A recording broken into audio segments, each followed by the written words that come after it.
Magluluto naman tayo ng napakasimple at napakadaling lutuin na isda pero sobrang healthy at napakasarap. Nagpainit na ako ng tubig. Maglagay ako ng kamatis, sibuyas at luya. Lagyan ko na rin ng asin at paminta. Ilagay ko na yung isda. Bali 2 pirasong isda yan na hiniwa ko lang sa gitna. Hindi ko alam kung anong pangalan ng isda nito pero masarap siya. Takpan hanggang sa maluto lang din yung isda.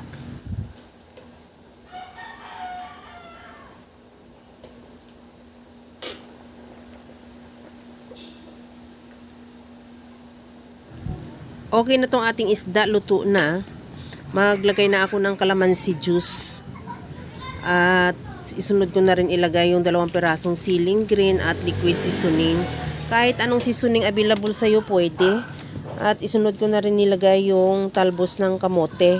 Kahit anong gulay mayroon ka dyan, pwede naman pichay, kay malunggay or kangkong.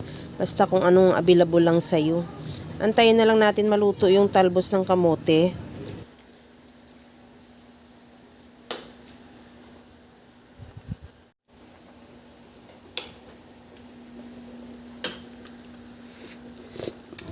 Okay na to, luto na yung ating isda. Maglagay na ako ng onion leeks.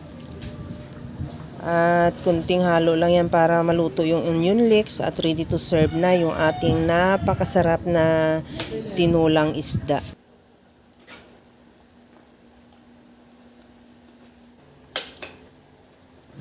Okay na to, kaya mga kalasa, kung nagustuhan mo yung ating video, please like na lang at pakishare na rin sa inyong mga friends. At kung bago ka pa lang sa aking channel, subscribe na at i-click mo na rin ang bell button para sa mga notification. Kaya mga kalasa, alam ko kayang-kaya mo itong gawin dahil sa sobrang simple at napakadali niya lang lutuin. Kagaya lang lagi sa sinasabi ko na wala namang hindi marunong magluto basta sa simpleng paraan lang. Okay na to. Hanggang sa muli mga kalasa. Thank you for watching. Bye-bye!